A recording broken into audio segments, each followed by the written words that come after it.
നമസ്കാരം, ഞാൻ doctor Amrita, consultant pulmonologist, Nirmala hospital, Calicut.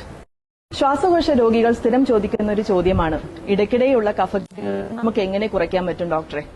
അതിനുള്ളൊരു സൊല്യൂഷനാണ് കുത്തിവയ്പ് അഥവാ വാക്സിനേഷൻ. ശ്വാസകോശ രോഗികളുടെ പ്രധാന പ്രശ്നം എന്ന് പറയുന്നത് അവരുടെ ശ്വാസകോശ പ്രവർത്തനം പൊതുവിൽ നിന്നും കുറവായിരിക്കും. അവരുടെ പ്രതിരോധ ശക്തിയും വളരെ കുറവായിരിക്കും. അതുകൊണ്ട് തന്നെ ഇവർക്കെല്ലാം അത് വരാനുള്ള സാധ്യത വളരെ കൂടുതലാണ്. കൂടുതൽ എന്ന് മാത്രം പറഞ്ഞാൽ പോരാ, അത് വളരെ ഗുരുതരവും പലതവണ അത് ന്യൂമോണിയ ആയിട്ടും ഒരുപാട് ദിവസം ആശുപത്രിയിൽ കഴിയേണ്ട സാഹചര്യം ഉണ്ടാവുകയും ചെയ്യുന്നു. നെഞ്ചിലുണ്ടാകുന്ന പഴുപ്പ്, റെസ്പിറേറ്ററി ഫെയിലിയർ എന്നിങ്ങനെയുള്ള കോംപ്ലിക്കേഷൻസും ഇത്തരം രോഗികൾക്ക് കൂടുതലാണ്. അതുകൊണ്ട് തന്നെ നമുക്കിത് പ്രതിരോധിക്കാൻ വേണ്ടി വാക്സിനേഷൻ ഇവർക്ക് ഫലപ്രദമായി വന്നേക്കാം. വാക്സിനേഷൻ കൊണ്ട് നമ്മൾ ഉദ്ദേശിക്കുന്നത് അവരിൽ അസുഖങ്ങൾ കുറയ്ക്കാനും ഇനി അഥവാ അസുഖങ്ങൾ ഉണ്ടായാൽ തന്നെ അവരുടെ ഗുരുതരാവസ്ഥ നമുക്ക് കുറയ്ക്കാനും പറ്റും. ഇതിൽ പ്രധാനമായ കുറച്ച് വാക്സിനുകൾ ശ്വാസകോശ രോഗികളിൽ നമ്മൾ സജസ്റ്റ് ചെയ്യാറുണ്ട്.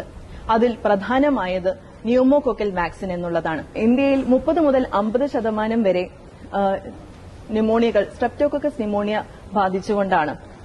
ഇത് കുട്ടികൾ മുതൽ മുതിർന്നവരിൽ വരെ വലിയ തോതിൽ ന്യൂമോണിയകൾ ഉണ്ടാക്കുന്നു. മരണസംഖ്യ ഉയർന്നു വരികയും ചെയ്യുന്നു. ഇത് തടയാൻ വേണ്ടി ഭാരത സർക്കാർ 5 വയസ്സുവരെയുള്ള കുട്ടികളിൽ ന്യൂമോകോക്കൽ വാക്സിൻ ഇപ്പോൾ നിർബന്ധമാക്കിയിട്ടുണ്ട്.